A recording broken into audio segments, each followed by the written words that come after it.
네, 여러분 안녕하세요. 미국 주식 망하지 않아 미주망입니다. 네, 오늘 날짜는 10월 31일 월요일 오후 8시 13분이고요.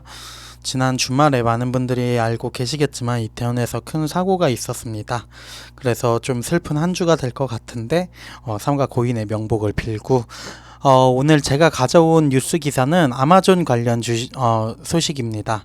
아마존 어제 금요일 가장 지난주 장에서 약 6% 이상 빠지는 모습을 보여주었는데 실적 때문이라는 거는 많은 분들이 알고 계실 것 같아요.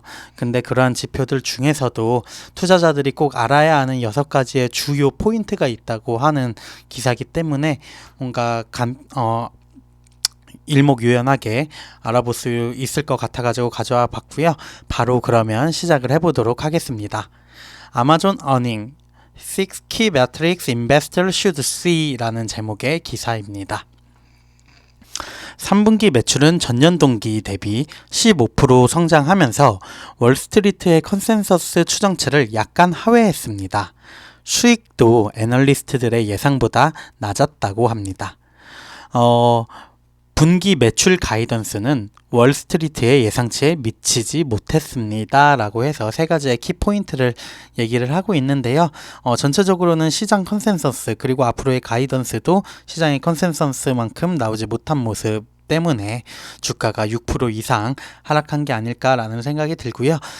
기사 내용 자세히 알아보면은 아마존의 주가는 전자상거래 및 클라우드 컴퓨팅 리더인 아마존의 주가는 전날 오후에 22년 3분기 실적 결과를 발표한 이후 6.8% 하락했습니다. 분기별 수익은 월스트리트의 기대치를 하회했고 주가가 급락한 가장 큰 이유는 성수기를 포함한 4분기에 대한 경영진의 저조한 가이던스였을 가능성이 큽니다. 라고 해가지고 주요한 6가지 지표들에 대해서 얘기를 해보겠습니다.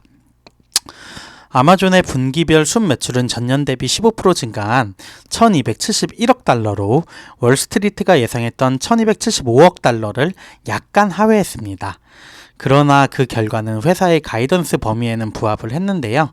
외화 환전의 역풍을 제외하면 매출은 전년 동기 대비 19% 증가한 걸로 보여진다고 하네요. 국제 부분의 기본 실적이 전년 동기 매출이 5% 감소했고 고정 통화로 수익은 12% 증가했다고 합니다. 아무래도 달러화 강세 부분에 대해서도 실적에 영향이 있었던 걸로 보이고요. 아마존 웹 서비스 클라우드 부분의 수익은 28% 증가했습니다. 클라우드 컴퓨팅 비즈니스의 성장은 둔화되었지만 여전히 견고합니다. 라고 해서 클라우드 부분, 아마존이 신사업으로 주요하게 가지고 있는 부분인데 클라우드 부분에서의 성장은 그래도 견고한 편이다. 라고 얘기를 하고 있네요. 다음은 광고 수익입니다. 광고 수익은 관심을 끌 수 있는 자체 카테고리가 있습니다. 아마존의 광고 매출은 25% 증가한 95억 달러를 기록을 했고요. 언제라도 강력한 실적이 될 것이지만 많은 회사들이 광고 지출을 줄이고 있기 때문에 현재로서는 정말 인상적입니다. 라고 얘기를 하고 있습니다. 3번째 지표는 영업이익입니다. 영업이익은 투입 비용에 대한 인플레이션 압력으로 인해 전년 대비 49%나 감소한 25억 달러를 기록을 했다고 합니다. 물론 아마존의 영업이익 가이던스 범위인 제로에서 35억 달러와 일치했다고 하는데요. 클라우드 컴퓨팅 부분의 마진은 여전히 강하지만 매출 성장에 미치지 못하는 영업이익 증가율이 반영되어 축소되었다고 합니다. 이것은 적어도 부분적으로 어려운 매크로 환경 때문일 수 있습니다. 라고 얘기를 하고 있습니다. 또 EPS 부분에서는 아마존이 투자한 리비안 관련 주식평가 이익을 제외하고 약 45% 하락했다고 하는데요. 순이익은 29억 달러로 전년 동기의 32억 달러와 비교됩니다. 이 결과에는 작년 11월에 공개된 전기자동차 리비안에 대한 아마존의 보통주 투자로 인한 영업외 수익에 포함된 11억 달러의 세전 평가 이익이 포함되어 있고요. 이 부분을 제거하면 아마존의 주당 순이익은 0.17달러로 월스트리트의 추정 주당 순이익인 0.21달러에도 미치지 못한 상황입니다. 네, 바로 5번째는 영업현금 흐름이 무려 27% 감소했다고 합니다. 영업 현금 흐름은 같은 기간 마이너스 197억 달러, 전년 동기에 26억 달러 비해 적었고요. 최고의 현금 흐름 지표를 나타내고 있는 영업 현금 흐름인데 성장 이니셔티브에 투자하는 금액에 따라 크게 달라질 수 있다고 합니다. 네. 그리고 여섯 번째, 4분기 매출의 2%에서 8% 증가 예상입니다. 아마존 이제 경영진이 제시한 4분기 가이던스 매출 범위가 1,400억에서 1,480억 달러 범위라고 하는데요. 이게 전년 대비 2%에서 8% 성장률에 해당된다고 하는데 월스트리트는 4분기 매출을 1,552억 달러를 모델링하고 있었다고 합니다. 그래서 시장의 예측치보다 훨씬 낮은 가이던스를 제시를 하다 보니까 주가에도 상당히 안 좋은 반영이 되었던 것 같고요. 영업이익이 전년 동기 35억 달러와 비교해서도 아마존이 이번에 수익 가이던스를 제공하지 않았다고 하는데요.